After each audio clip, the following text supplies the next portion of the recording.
Arkansas, and we were just getting ready to go to CVS, and I drove by these kids, and I felt like I needed to turn around. There's 3 boys, and they're all about 15 to 17 years old or something like that, and we turned around. I didn't have no word at that moment, but I knew that I needed to turn around, and so I did a U-turn in the highway, and I went back, and as I'm going, I hear the one is an engineer, and so I'm like, which one, God?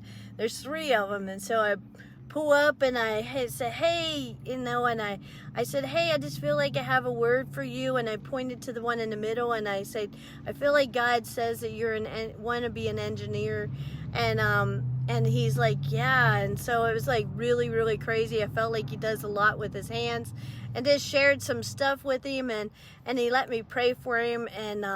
And so then I looked at the other guy, because I'm like, well, it's not right to walk away from all these guys, and when you can speak life into all 3 of them. And so I said, I see you as a dentist. And he's like, no. I said, well, I feel like people come to you and like for counsel and have problems, and they're always needing your help. And he's like, yeah. So I shared, I said, a dentist takes out the bad wisdom and helps give them good wisdom, and helps them with their, with their problems. And so he's like, what? And so it was awesome. I got to pray for him. And then the third one, I looked at him and I said, I feel like you're like construction or into like a mechanic. And he's like, yeah.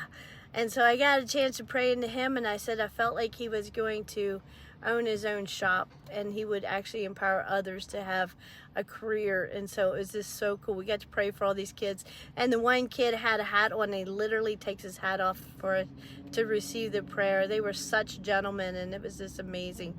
So like, you just never know. God might just prompt you to turn around, do the turnaround, and go and talk to people. Yeah, come on, God's amazing.